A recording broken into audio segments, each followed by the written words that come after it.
বাড়তি কারণ বাজারে মাল শর্ট, কাস্টমার আমদানি কম, আমদানি যখন কম হবে তখন মালের শর্ট থাকবে বাজারে। এই জায়গায় যদি সবজি বা দ্রব্যমূল্যের এমন দাম থাকে তাহলে সাধারণ মানুষের চলা কষ্ট আর কিছুই না। আমরা চাই যে বাজারের দামটা একটু কমুক।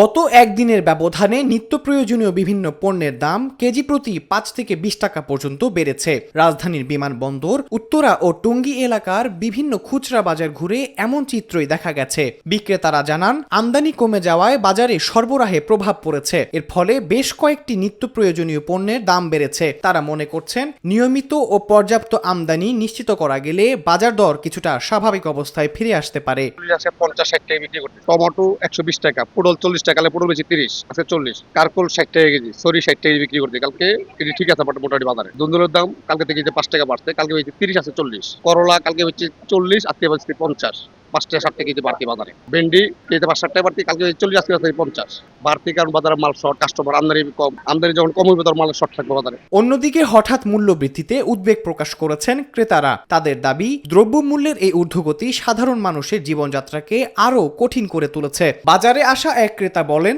আমি হয়তো বাজার করতে পারছি, কিন্তু দিনমজুর ও নিম্ন আয়ের মানুষ প্রতিদিন বাজার করতে পারবে কিনা এমন প্রশ্নও রাখেন তিনি। একটা মানুষ দিনমজুর 500 টাকা কামাইলো সারাদিন, হ্যাঁ, সে মনে করেন 1 কেজি চাল কিনলো, ভালো চাল 80 টাকা, 1 কেজি তেল কিনলো 200 টাকা, তো ভালো একটা মাছও পাইবো না, ভালো একটা সবজিও পাইবো না, তাহলে সে কি প্রতিদিন এভাবে কিনা সম্ভব না। এখন তার কিন্তু যাই মনে করেন দিনমজুর, আমাদের কথা বাদ দিতেছি, সে মাসে 10 দিন মনে করেন বন্ধ থাকে, বৃষ্টি থাকতে পারে, তাহলে তার দিনকাল কিভাবে যাবে? তার ঘরে 2টা বাচ্চা কাচ্চা থাকতে পারে, যে চোর, এগুলা কিভাবে তৈরি হয়? এই যে অভাবে মানুষের স্বভাব নষ্ট। তবে 100% শতকরার ভিতরে কিন্তু অভাবী মানুষের নষ্ট করে, আর বাকিরা মনে করেন যে কারো পরিবেশের ঘাটতি থাকে। তো আমি যতটুকু মনে করি যে যখন বাচ্চা কাচ্চা সঠিক খাদ্য দিতে পারে না বা নিজেরও কষ্ট লাগে, তখন মানুষ খারাপ পথে চলে যায়। তো মনে করি দ্রব্যমূল্য বাজার আরো নিয়ন্ত্রণ আনা দরকার। আজকে কম আছে, কালকে আবার বাড়বে। যেমন ঈদের আগে দুন্দুল নিয়ে গেছে মাত্র 20 টাকা, ক্রেতারা নিজেরাই ডাইকা বিক্রেতার কাছে বিক্রি করছে, সেই দুন্দুল এখন মনে করেন 80 টাকা 60 টাকা। তাহলে এটা তো বাংলাদেশে ওই দোকানে 60 টাকা। এখন মনে করেন যে এটা তো বাংলাদেশি চাষ, এমন তো না বাইরে থেকে চাষ হয়। বাংলাদেশে চাষ হলে তো কমা বাড়ার কোনো কথা না। এটা আমি মনে করি একভাবেই যাওয়া দরকার, কারণ এটা বাংলাদেশে চাষ হইতেছে, আর বাংলাদেশ হচ্ছে কৃষি প্রধান দেশ।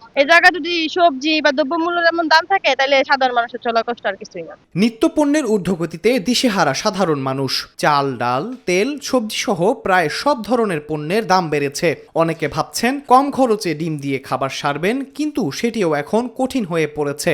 বাজারে প্রতি পিস ডিম বিক্রি হচ্ছে 10 টাকা এবং হালি 40 টাকায়। লালটা বিক্রি করতেছে 40, কেস নিলে বেচতেছে 270, 80 ডিম বিক্রি করতেছে 60 টাকা, 55 টাকা।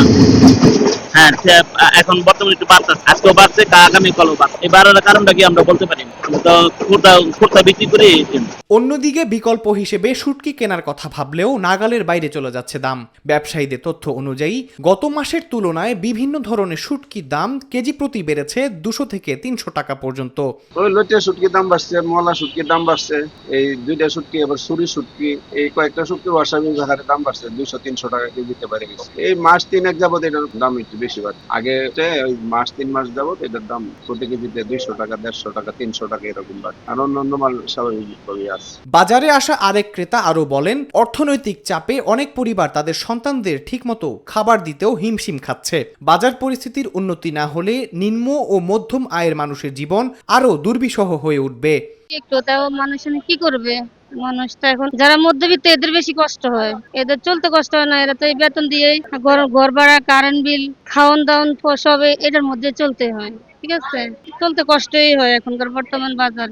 কিছুদিন আগে তো আরো বেশি দাম ছিল, এখন তার চাইতে একটু কমছে, কিন্তু অনেক দাম। তাও আমরা গরিব মানুষ, আমাদের জন্য দাম বেশি। হলুদ মরিচে চাকরি করি ভাই, ও মনে করেন দাম তো আগে কম ছিল, এখন মনে করেন দাম বাড়ছে, বাজারের দাম অতিরিক্ত বাড়ছে। কিছু করার নাই, মনে করেন আমরা কর্ম করে খাই, এখন মনে করেন কিছু করার নাই। তো আমরা মনে করেন এখন বাজার দাম বাদ দিয়ে হইলেও খাইতে হয় কিনা। কম ছিল যখন, তখন আমরা ভালো ছিলাম। এখন মনে করেন এত টাকা দেয়, মনে করেন বাজার কম টাকা চাকরি করি, এত টাকা দেয় বাজার সাথে কিনে খাওয়া তো আমাদের সম্ভব না। আমরা চাই যে বাজারের দামটা একটু কমুক। সংশ্লিষ্টরা মনে করছেন, বাজার তদারকি বৃদ্ধি, সরবরাহ ব্যবস্থা স্বাভাবিক রাখা এবং নিত্য প্রয়োজনীয় পণ্যের আমদানি নিশ্চিত করা গেলে দ্রব্যমূল্যের অস্থিরতা কিছুটা নিয়ন্ত্রণে আনা সম্ভব হবে। ক্রেতাদেরও দাবি, বাজারে কার্যকর নজরদারি বাড়িয়ে সাধারণ মানুষের ক্রয় ক্ষমতার মধ্যে পণ্যগুলো রাখারও উদ্যোগ নিতে হবে। আহমাদ ইমতিয়াজ, নিরপেক্ষ।